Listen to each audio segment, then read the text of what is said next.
Okay. Let's talk about The Falcon and the Winter Soldier, episode 4, The Whole World is Watching. Uh with a title like that, you kind of go into this episode expecting that something really horrible is about to happen on the public stage and in the modern, 2020s, social media is everywhere, so information travels real fast. Um, it's interesting to me how several of the predictions that I've made so far for this season have simultaneously been incredibly wrong, but there's like this one little kernel of something that's like, yeah, but that's there. And it's like, okay, which I guess is how this is supposed to work. Um, we're gonna walk through the episode. This is definitely the same to me as which one was it called? On a very special episode, I believe. Oh God, it was either on a very special episode. I think is whichever one from WandaVision where fake Peter shows up, fake Pietro shows up.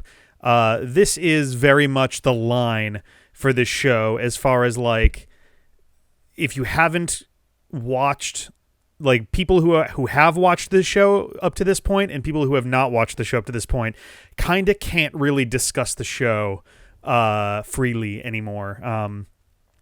Similar to WandaVision, and before and after that point are like two entirely different kinds of discussions. This episode very much in the same realm as far as like by the end of the episode it's very apparent that this show has taken a serious turn, and there's really no more conversing about the the story with folks who haven't caught up yet. I'm going to do what I usually do, which is walk through the episode bit by bit and kind of give my thoughts on the scenes as we go. The eminently spoilery, like obviously these reviews are kind of spoiler laden to begin with, but the end of the episode is where the big thing happens, and you'll probably you'll probably start to feel it coming. Based on how the progression of the episode goes. It certainly felt that way while watching it. There's a growing sense of dread in this episode. And I don't even know how to approach it without kind of giving the game away. So we're just going to kind of walk through it. If you haven't seen this episode, I would probably recommend, coming back later if you are someone who cares at all in any way about, suspense and spoilers and all of that, because I am going to be spoiling this episode in the end. And it is probably, so far, it is certainly the biggest. I wouldn't call it a twist. There's a trope that I really love, digging into now and then called, like the wham shot or the wham line. They're kind of basically the same idea where it's something that is like kind of a jaw-dropping moment because it feels like wham, it just hits you like a truck. And usually wham lines and wham episodes and all of those things are the kinds where, again, people who don't know about it and people who do know about it really can't freely discuss that moment or anything related to it anymore. Until the other person's kind of caught up.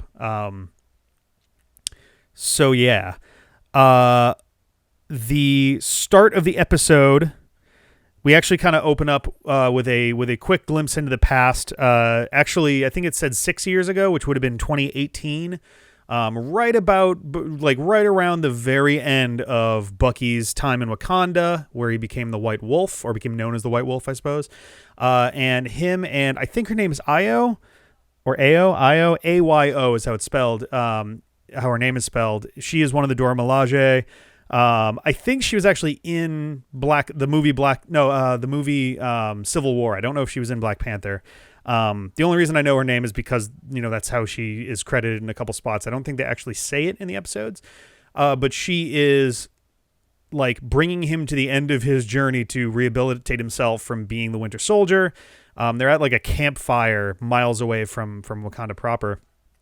and she starts walking through the Winter Soldier code words, and you can kind of hear that like scraping, screaming Winter Soldier track. It's such a good musical track. I don't know the composer for the Winter Soldier off the top of my head, but that is easily one of the best tracks that the MCU has come up with so far. Certainly one of the best character motifs. But so she's, walking through the words, and you kind of see, he's struggling and he's remembering all these things that he's gone through from just being, Bucky Barnes, to his time as the Winter Soldier, to his time during Civil War where he's kind of at odds with himself. And he manages to hang on and make it through, which she kind of congratulates him and is like, yeah, you are free. You've made it. And he just kind of has this moment where he's just like in tears. It really is a kind of touching sort of moment there, because it's the first real emotion I think we've seen out of him altogether, really. So just kind of this, you have kind of like, yeah, you fucking did it, man. That's great. I would assume normally for a shot like this, they would just have him in a normal outfit, and he'd have his left arm in like a green screen sleeve or something. That's a relatively common thing when you're trying to do like someone without an arm. But it really does look like he's just got his arm tucked in his shirt and kind of pulled to the side, and he's got his other arm out so he can kind of hide his arm carefully. If you lean a certain way, it's not as... It looked a little funky. It might just be just a not great editing job that was on there, but yeah, so that was just kind of a weird sort of nitpick thing there. We get the shot again. We return to the end of the previous episode where Io confronts Bucky. There's a great overhead where she's standing on white cobblestones and he's standing on black cobblestones, and it's kind of a nice, little quick visual there of their status and things. So she gives Bucky 8 hours, and then the Dora Milaje will descend to claim Zemo. And that's kind of our walls for this episode, as far as like, here is where everything's going to take place. So Helmut Zemo mentions something kind of interesting, and it's something that it was something that I was expecting I was going to spend a lot more time thinking about, but it's delivered in a little bit of a ham-handed way, and also the rest of the episode is so much bigger that it didn't really give me a lot of time to ponder on it. But he suggests that essentially the Flag Smashers are, in their own way, supremacists, in the sense that they are taking on these superpowers. I guess not superpowers, broadly, but more super strength, like, the serum-related abilities that Cap and Bucky and them have. But they're taking those on so that they can decide how things should go, and that they are essentially only listening to people like them. And I think there was maybe a slightly better way to express that thought from the script writing standpoint, but there's something there. I don't know if it's quite as far as like where he's going with it. And interestingly, he compares them to the Nazis, who are one of the most obvious, examples of supremacists in history. And he also compares it to the Avengers as being supremacists for the same reason, whereas them being either superpowered or otherwise very gifted individuals deciding how the world should work against sometimes the will of just the people who normally would be deciding those things. Zemo obviously is still rather bitter about Sokovia. That element is kind of hard to blame him for, as essentially he sees the Avengers as considering themselves world police. They swooped in to stop a threat that they caused and destroyed his country in the process, like literally reduced it to rubble. So you could kind of understand where he's coming from in the sense of considering the Avengers to be monsters. A neat thing that gets brought up is there's the line, there has never been another Steve Rogers, has there? So he essentially suggests that everyone who gets this serum is inherently bad because, it's the sort of absolute power corrupts absolutely kind of deal. Like anyone who gets this expressly unfair advantage comes to abuse it sooner or later. And it's interesting that it gets, brought up to him just like, yeah, well, what about Steve Rogers? And even Zemo is like, touche. Like even Zemo considers like Steve Rogers to be the good one. Like he was this essentially incorruptible force, which is interesting given how things went between them in Captain America Civil War, where you get the tiniest possible little, dings on him, which are, I really like the point where Helmut Zemo looks directly into Steve Rogers' eyes, and he's like, there's the tiniest hint of green in the blue of your eyes. Like, it's this one little imperfection, which I think gets metaphorically mapped to the one lie. Not like Steve Rogers is a character who's like, I will never lie to anyone, but the implication is that he's going to do right by his friends and not do shit like that. But he does keep one truth from Tony, which is that he knows at some point that Bucky, as the Winter Soldier, killed Howard and Maria Stark, and that's kind of the thing. It's the one thing that brought about the downfall of like the Avengers and their relationship by the end of Civil War. But something about that interaction seems to still like have stuck with Zemo, where he's like, yep, no, Steve Rogers is the one exception to this rule, and nobody else has come out of it, clean, essentially. So the three of them, Sam, Bucky, and Zemo, they find essentially where the Flag Smashers are, and they approach them. Well, they find a building where they are. Sam goes into the building to try to find Mama Donya, or someone who knows about Mama Donya. Donya Madani, I think is her name. Bucky is, looking around outside, and Zemo's kind of just walking around and doing his thing, and he's trying to leverage whatever advantage he can because he doesn't want to go back to jail at the end of this. So Sam goes up and inside, and he tries to talk to one of the Flag Smashers, and they're kind of justifiably uninterested in being helped. The way that they see things is that, like, anytime someone shows up, anytime someone shows up and says they're there to help, it usually doesn't end well for them. So that kind of a deal, which Sam doesn't really argue much against. I think he kind of gets it that, like, yeah, fair enough. Bucky doesn't really get anywhere outside. He's not able to find any information. But Zemo, who swiped some Turkish Delight from, I think that's supposed to be Zemo's old home. I'm not entirely clear on that. Or like one of the Zemo family homes or something. But he has a pocket full of Turkish Delight that he grabbed from there, and he gives it out to some children, and essentially like asks them, hey, where is the like funeral essentially for Donya? And they tell him, and he then also says, like, all right, you see these two right there? And Sam had just come out. Sam and Bucky are standing there. He's like, these guys are bad. Don't tell them anything. Don't tell them what you told me. And that sort of thing. So it's like, okay. It doesn't quite entirely come up. I think the idea is that he wants to make sure that he is irreplaceable on the team for now. And because if they go and tell Sam and Bucky, then there's nothing that stops them from being like, all right, fine. Hey, Dora Milaje, here he is. Come take him away. But so they find out where the funeral is going to be. He has this, as he's walking up to give the candy to the kids, he starts reciting Baba Black Sheep, which is weird for many reasons all put together. It's just kind of a creepy recitation of it in general.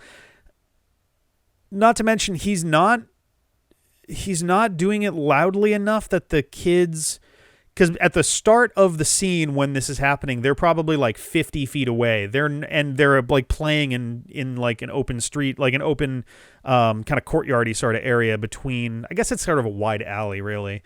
But yeah, they're like playing and making noise. Like they're not going to hear him, so he's just kind of doing it to himself. Maybe the idea was that it was meant to be a metaphor, like a meaningful metaphorical use of the song. like because he's the black sheep of this group kind of. I don't know. I really don't know. It was very weird and creepy. So we find out shortly after that because Dr. Nagel is dead, the power broker is furious and wants the serum back. Unclear whether the power broker is aware that a bunch of the Flag Smashers have used the serum. I think they, it'd be hard to miss at this point. We find out later that there appear to be like 7 or 8, vials of it remaining. There's a shot that has 7, and then we see a different shot where there's like 8 or 9. So like it's not meant to be exact. They started with 20, and there were at least 8 of these super-powered Flag Smashers. So like anyone's guess, anywhere between 7 and 12, I guess. There's a scene later where I guess it would be easy to count, but I guess I didn't for that. But yeah, so the power broker wants the serum back. There have been some interesting theories going around about who the power broker is. One of the theories I've seen is that it's Secretary of State. I don't think he's the Secretary of Defense. I think he's the Secretary of State. Thunderbolt Ross. Well, actually, now that I think about it, he was the Secretary of State in 2018, leading into Infinity War. I have no idea if he still is the Secretary of State in 2024. I don't know. That's a whole other question. Is like how would that have worked? Did they have an election in 2020 during the blip? How did that work out? Did the sitting president make it through that? If he didn't, like, that would have been an interesting situation there. I'm sure the special elections in 2018 were a dream. But yeah, so we get a very meaningful, perhaps suspiciously meaningful, conversation between Carly and her friend, who I don't know if he's ever gotten a name. They are at the gravestone of, or I guess it's a memorial. I don't know if it's actually a gravestone. I believe the thing in the back says, in some language, in memory of or something, but it's his grandfather, and that's where they hid the remaining vials of the serum. He was a resistance fighter in World War II, and as a result of his grandfather's like stories from World War II and all of that, and fighting the Nazis, he grew up idolizing Captain America, and he has a really strong image in his head of what the mantle of Captain America means and what the shield means, and he's essentially saying is like Captain America was a hero, and I don't know what the deal with this new guy is, but I don't really like him. Like that's kind of the crux of that kind of conversation there, and like that makes sense, especially with Captain America coming after them. Yeah, I could see that being kind of a point of like, I don't really like this guy so much. But yeah, it's an interesting amount of characterization that he gets very abruptly out of nowhere there. We wind up with Walker and Hoskins showing up as the three are on their way to the funeral site. All of this stuff taking place in Riga. I have to wonder if in Riga, Latvia, I wonder if this is the chunk that got reshot, because the bulk of this episode, almost every single outdoor shot takes place in the same like 2 blocks. Like I feel like they walk up and down the same street over and over and over again. Not like they do a ton of stuff outside, but you do start to feel it after a while. But yeah, Walker and Hoskins are like, all right, we're taking over. And they're like, nope, suck a dick. And he's like, all right, well, I'm coming with you then. And they're like, all right, fine, I guess. Walker does notably refer to Sam as Bucky's partner, which is, I think, the first time. Well, all right. On the one hand, it's the first time that he's ever indicated that anybody in this playing field is on equal footing with each other, but he also considers Sam and Bucky to both be, I guess, sidekicks to Steve Rogers. So maybe that's not much of a step up from how he's considered them before. Lamar Hoskins is looking at Walker with like a face like this for like the entire episode. Virtually every shot where he's looking at Walker, he's got kind of a expression going on. I think he's starting to notice that Walker's kind of losing it a little bit, like he's losing his grip, and he's becoming more erratic, especially since Their globetrotting adventure has been they show up somewhere, Walker fucks up and goes, all right, fine, we're going to do this other thing. And then they go somewhere and they fuck that up. And he's like, all right, we're going to do this other thing then. And like, he hasn't shaved in this entire thing. I think the idea is this whole thing has only been a handful of days so far, because at the very start of it, he is completely clean shaven. And progressively over the course of these 4 episodes, I guess 3, he only really appeared for the first time at the very end of the first episode, but he, over the course of episodes 2, 3, and 4, he's progressively gotten like a little raggedy and a little like his 5 o'clock shadow has gone from like a little stubble to like unshaven look, like not quite beard yet, but like he looks, and it's also, there's an interesting element of it where, so for example, like I need to clean this up anyway, but when I shave, I tend to go with, a little bit of a line thing here, so it follows my jawline. Not everybody does that. Some people go for much fuller kind of beards that go more up the chin. When you've got a full beard going on, that can be a good look. There definitely is a point where he's at right now where he's got the full cheek thing going on, but it's all like grown out stubble, so it gives him this very like wild man, animalistic kind of face, which is very fitting, because you can see plainly that he's feeling more and more defeated and more like he's just kind of right on the edge for like most of this episode. So like it's very fitting that his facial hair is kind of that mirror into his soul.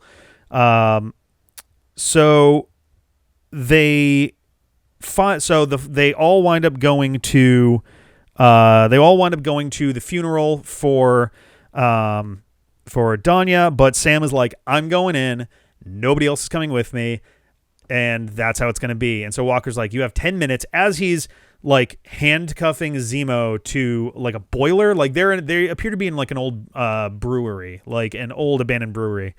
And he handcuffs him to like one of the tanks or something, but he's like, you have 10 minutes and then I'm going in. And so Sam goes in, watches the end of it. Carly sees him. They have kind of a tense conversation, but they do kind of, one of the biggest frustrations in a lot of like thrillers and a lot of like action-y superhero kind of stuff is like dramas in general. Could anything have been solved if people just took a quick second and just said what they had to say? And this episode does kind of get there. I was actually very pleased that they had the two characters have a pretty frank conversation, and it didn't immediately devolve into like, you're a superhero that's just beating up on people, or you're a terrorist and blowing shit up. Like, they leaned into that, but it was a pretty honest, earnest discussion between them, where Sam kind of opened up to her a bit and was like, look, I agree with the things you're fighting for, but the way that you're fighting for it, just, I can't get behind that, and I have to stop you from doing that. And it's like kind of the olive branch moment of like, we can work together on this. Like, we can find a common ground and like do something here, but it can't be like this. And of course, right at the exact moment where this is maybe going to resolve itself peacefully, Walker busts in. We get a quick scene before that where he's like sitting and he's like he plays it up as a set, like the actor who, I want to say Wyatt Russell, I think. Is that the guy's name? I think that's him. Yeah, Wyatt Russell. He plays it up essentially like someone who is coming down from like a high, basically, or someone who's suffering from withdrawal. Like, he's just kind of like shaky and impatient, and he's like kind of frayed edges, and he doesn't even wait the full 10 minutes, which everyone in the room is like, yo, give it a minute. Like, Hoskins has actually had to talk him down once or twice at this point, even too, and been like, hey, look, give him a minute. We're almost there. So at some point, Walker finally is like, nope, I'm going in. Busts in on it. It's a huge mess. Zemo in the chaos actually manages to free himself from the handcuff. Everyone is going in different directions. Sam and Bucky are trying to chase down Carly, and they lose her. Walker and Hoskins trying to do the same thing. They also lose her. Zemo is the one who actually finds Carly, pulls out a gun and starts shooting at her. I think he actually does manage to hit her once or twice, actually. He might have gotten her like a couple times. But basically he gets her and she just bolts, but she drops the vials, which I think she might still be in. She might still be in the room for a minute during this. I'm trying to remember, but she does drop the case of remaining vials, which Zemo's like standing over them is like, is this what I think it is?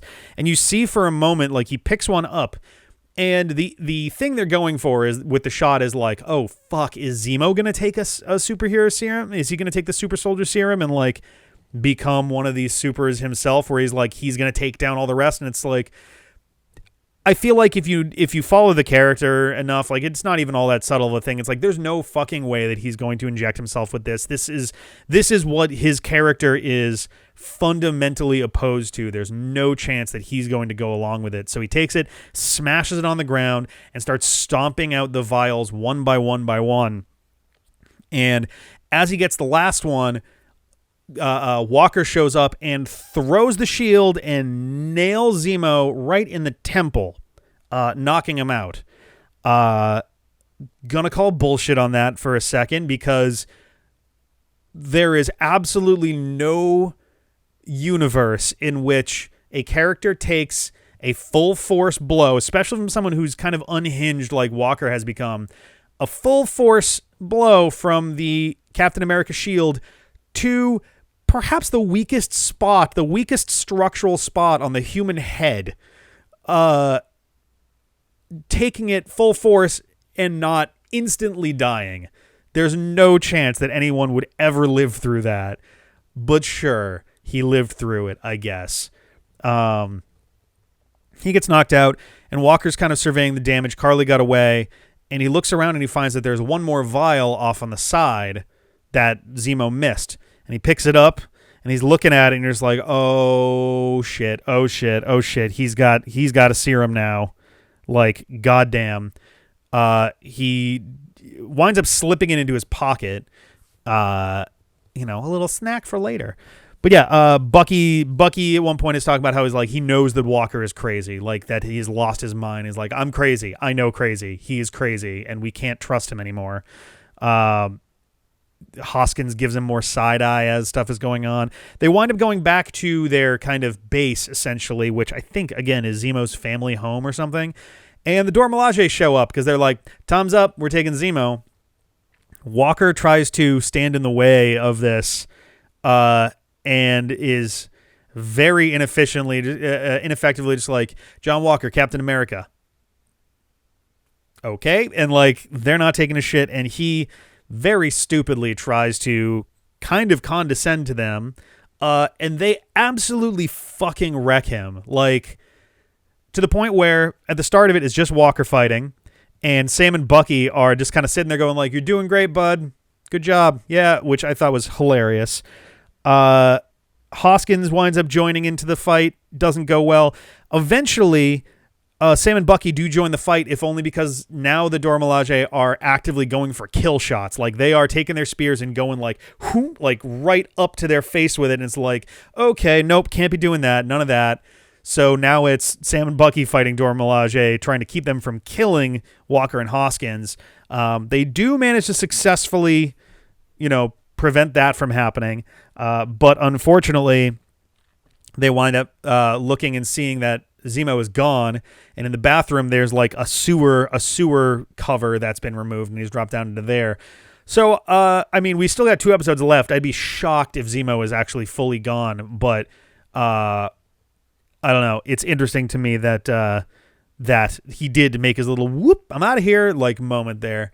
I've also seen some people have theories that either Sharon is the power broker, which seems the instant thing that people use to say no is that the power broker is referred to as a he, but like this would not be the first time that an alias has been, gendered the opposite from the person that it is, for the person that they are. I grew up in the 90s. I've seen plenty of really aggravating debates regarding like how the whole Sheik and Zelda thing works. But regardless, I've also seen some that are suggesting that Baron Zemo is the power broker, which also seems ridiculous because, like, there is just no chance that he would ever put money into finishing a serum, let alone letting it go, run amok and all of that. So the Dora Milaje are trying to find Zemo at this point.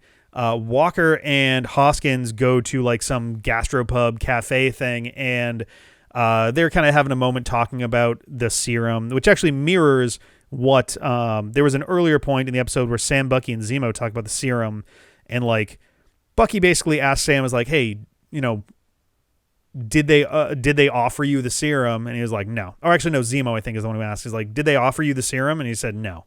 He said, if they offered it to you, would you take it? And he's also just like, no, I don't think so. Which Zemo seems, at least to appreciate to a point that it's like, okay, all right, that's good.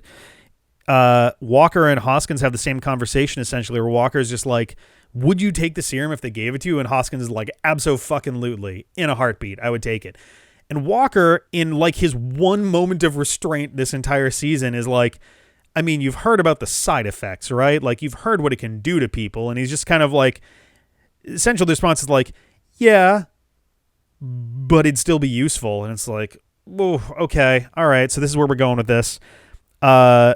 We also have a moment where someone comes up with one of the Cap is back little postcards to have him sign it, which gave me flashbacks to Iron Man 3. Anytime someone comes up to do signatures, it's a bad omen. Something bad is about to go down if someone comes up and asks you for a signature.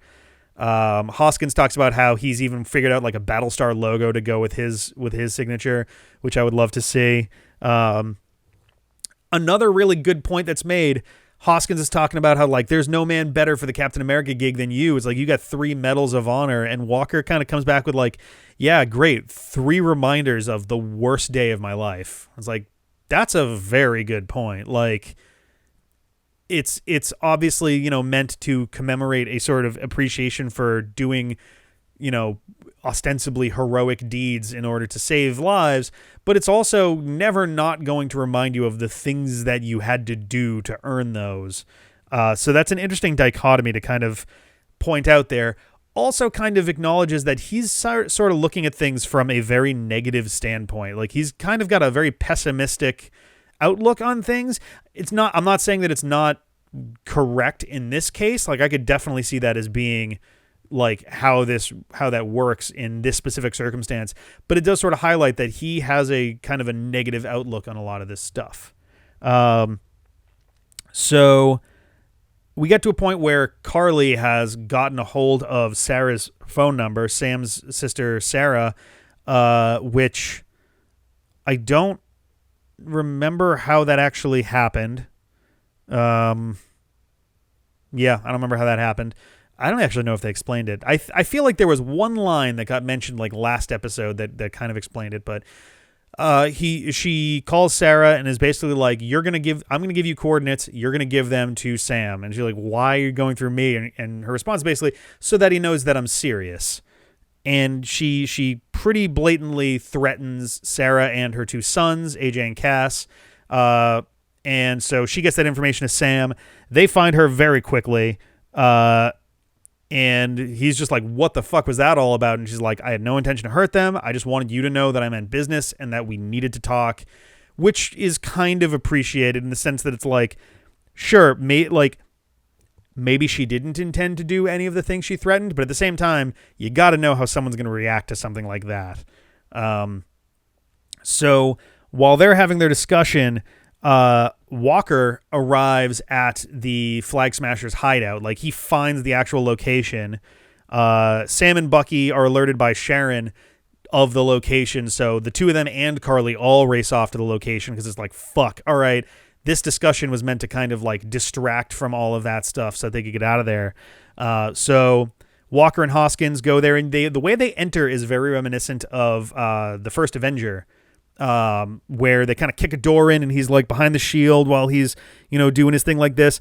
It should be noted that in the first Avenger, Steve Rogers, Captain America, is very like upright with it. And like, he's got the, I'm going to back up a little bit. He's kind of doing one of these things and the shield isn't really covering him a ton. And he's walking like full upright. Like it's not like he thinks he's invincible, but it's also like, there's an element of like, he's not afraid. He's not willing, like he's not going to make his offensive ability worse by virtue of trying to protect himself.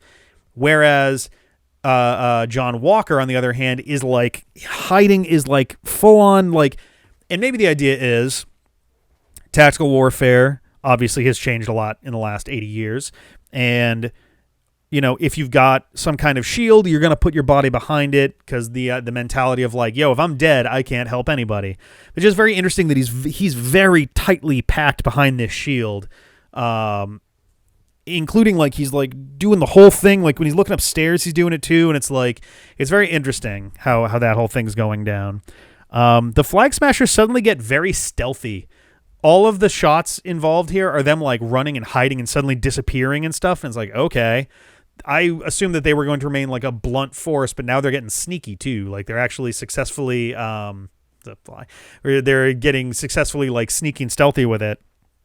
And then they start to fight, and one of the Flag Smashers takes like a huge pipe and he catches it and bends it. And it's just like, oh shit. Oh no, he took the serum. Like you expect that he was going to at some point, but it's like, oh fuck. So he took the last dose of the super soldier serum.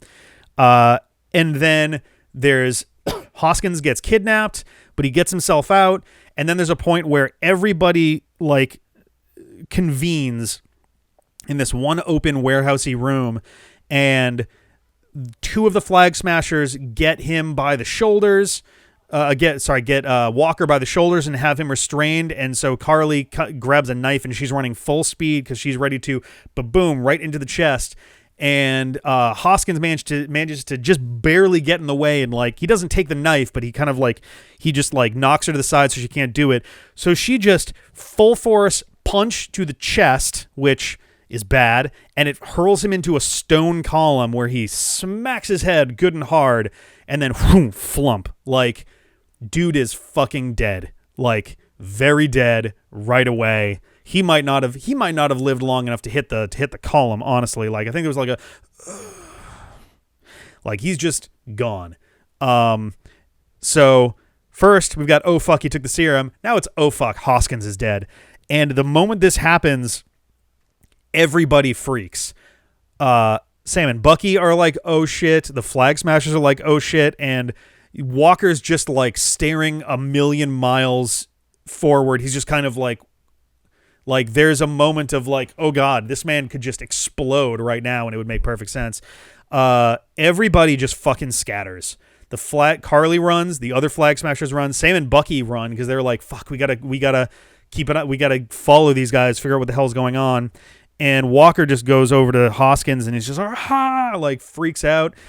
And at this point, he winds up running out of the building and sees one of the Flag Smashers and just like hits him with the shield and knocks him onto the stone steps of like, it might have been like a memorial like plaza kind of thing, like a square or something, but it was just this stone thing. And I'm just like, oh my god, he's going to fucking behead this guy in the middle of the town square. And there's a shitload of people closing in on this.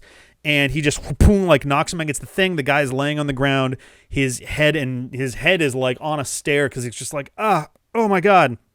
And he's like, you killed him. Like, it wasn't me. As everyone's closing in, Carly is in the crowd. Sam and Bucky are in the crowd. And everyone's just too stunned to see what to like do anything about it. And we just get this shot of and fucking beheads a guy. He straight up decapitates a dude in front of like 150 people with all of their cell phones out. And it's not just like, oh, whoopung, dead. It's like, take the shield in both hands and smash it like you're trying to fucking break through a granite slab. Yeah, that was a lot. And as the scene's ramping up, I mean, fucking major props to the sound editing, the sound mixing, the scoring, all of this, the cinematography, because the entire time you're just sitting there like going, oh god, oh god, oh god, oh god, oh god, oh god, oh god, oh god, oh god, oh god, oh god. Like, you're just bracing because you know that something truly awful is going to happen. And this is easily one of the most, so it's not visualized on screen, but it is still one of the most visceral, gory, honestly, deaths in the entirety of the MCU. You get this one shot of him standing back up, and on the shield, on the lowest, like, you know, portion of it, it's just completely coated in blood.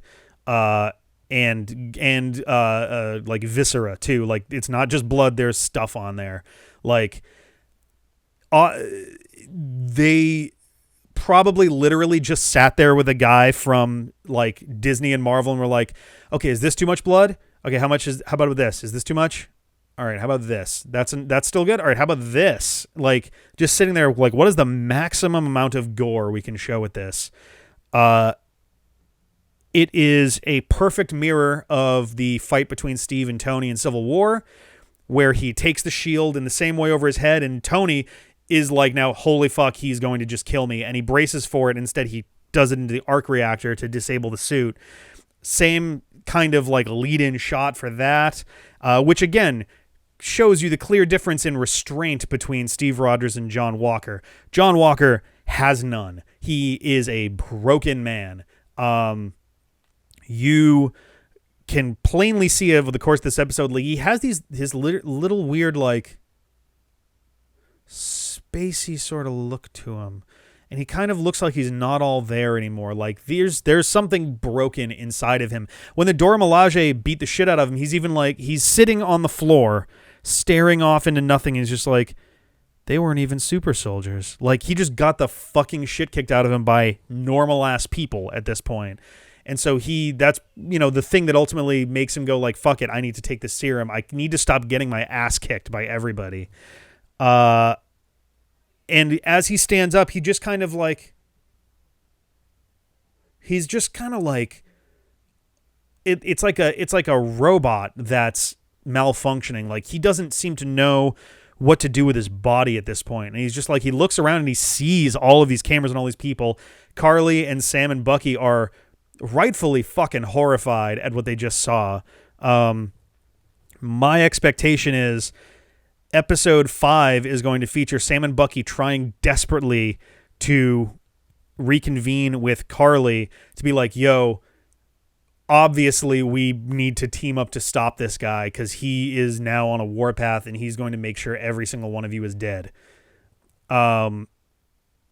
There is, also is interesting too that last shot that you get is from the perspective of the guy who, from the guy who was about to be killed. So you get the same kind of like thing as if you were there. So very potent shot. And also, this is the guy who was just talking about how much he loved the original Captain America and how much that means to him and all of this stuff. And now he's been fucking decapitated in the middle of the town square.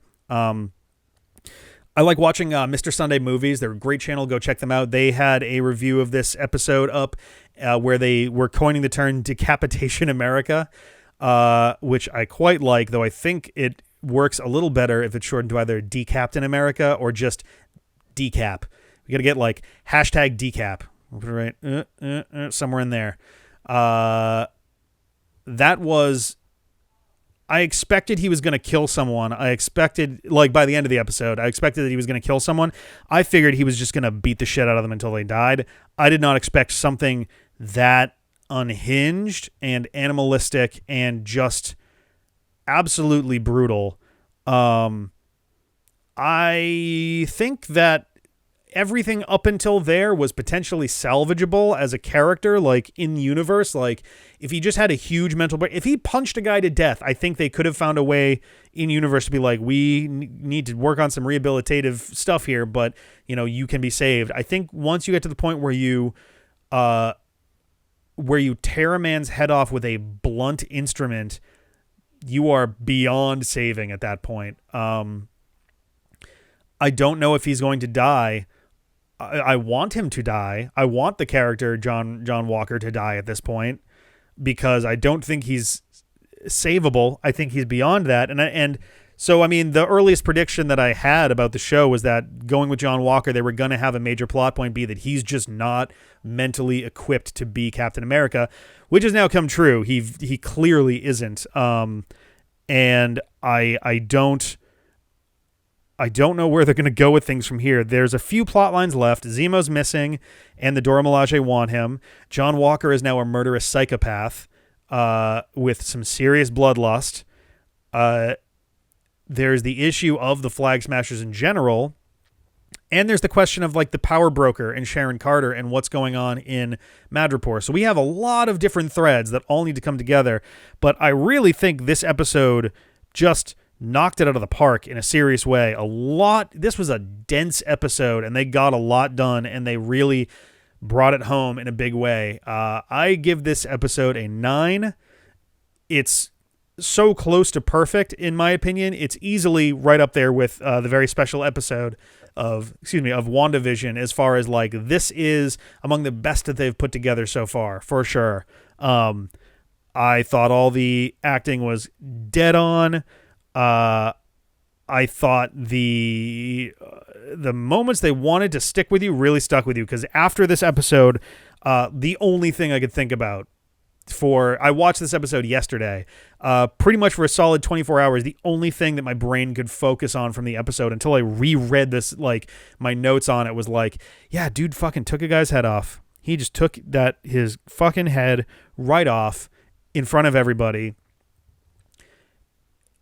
It's so bad that not only is John Walker not a salvageable like character, it's a question of whether the Captain America mantle is forever tainted and forever bloodstained. Like, is that going to be like a black mark now on the name Captain America? There is going to be some fucking massive fallout from this. I cannot wait to see where this goes now. Like, I am in it at this point. The first episode did not do that much for me. I was like, I'm going to watch it because I do like the Marvel movies and shows and things. So, like, generally speaking, like, I'm not going to not like it more than likely. They could certainly do some stuff that I don't like, but it didn't do a lot for me. And it's steadily gotten better to the point where now I'm, like, fully invested. I am so ready for what happens in these last 2 episodes. I don't know where it's going to go. I am low-key wondering. I feel like I'd be surprised if any of the main characters of these shows were to die, but I'm wondering if Bucky is going to wind up dying in this show. Because that would kind of, in a weird way, complete his arc. Or, alternatively, especially if Sam really does not want to be Captain America, then, you know, Bucky may decide to try taking up the mantle as like his own rehabilitative thing. Like he has done all this work to become a better person, or maybe Sam gives it to him too, or Sam becomes Captain America and Bucky just kind of like is still working on being a better person. I don't know. There is no season 2 coming for this, as far as I'm aware. I don't know that it's like expressly never happening. But with WandaVision, like ahead of time, they were like, we told the story we wanted to tell with one season. I don't think they've been that explicit about it in this. So there's a chance there might be a second thing, like the continuing adventures of the buddy cops. But yeah, this was an outstanding episode. And I am now fully invested in the last 2 episodes that we get. If anything, I'm just kind of bummed out that we only have 2 episodes to go now. But this should give us a really good ramp into the finale, you know, from here. Like one episode to bridge the gap between the end of Act 2, essentially, like the horror show there, into the stakes for the finale. Like this 5 is going to be a weird amount of like simultaneous resolution and setup altogether. So that'll be interesting to see where that goes. And then episode 6 is going to be probably some fucking insane shit. I don't know. Not to mention Walker is now on his own. Hoskins is dead. So Walker has no angel on his shoulder at this point to keep him from brutalizing everybody he gets his hands on. So that's going to be interesting. I had to very carefully decide the thumbnail for this episode too, because I didn't want to go spoiling shit with it. So I think I picked a good one that gives the tone of the episode without spoiling anything. I would love to hear you guys' thoughts about this episode in the comments. I would love to hear what you think the rest of this season is going to entail. We have at least 4 hanging plot threads. I guess 5 if we're talking about the Wilson's boat, the Wilson family boat. It hasn't really been a major plot line, but I guess it would be like a C plot. Ha ha ha. Where the others are definitely more A and B level plot lines. But yeah, I would love to hear what you guys think. predictions. There's allegedly going to be one more, major appearance here. Oh, completely forgotten. I wanted to mention the serum at this point has been perfected to the point where it's not going to have mutations like it happened to Bruce Banner, but I'll be damned if this isn't essentially setting up John Walker to be the metaphorical abomination to Cap's Hulk, essentially. Like, it's visibly breaking his brain in the same way that it happened to the Abomination, which is the other reason I kind of was wondering if maybe General Ross had something to do with all of this stuff, just because that's something that, like, it would be a parallel for him with his what he did to Emil Blonsky. But yeah, we're going to see some real bad shit. He's going to be a mess for these last 2 episodes. It seems pretty obvious, too, that he is the ultimate villain of this particular show. The Flag Smashers are sympathetic villains. John Walker no longer is. Like, he just gave it up fully there. So I'd love to hear what you guys think. I would love to hear your thoughts on this episode, on this review, and the remaining 2 episodes. And I'll catch you guys next time for episode 5. We only got 2 more to go. See you then.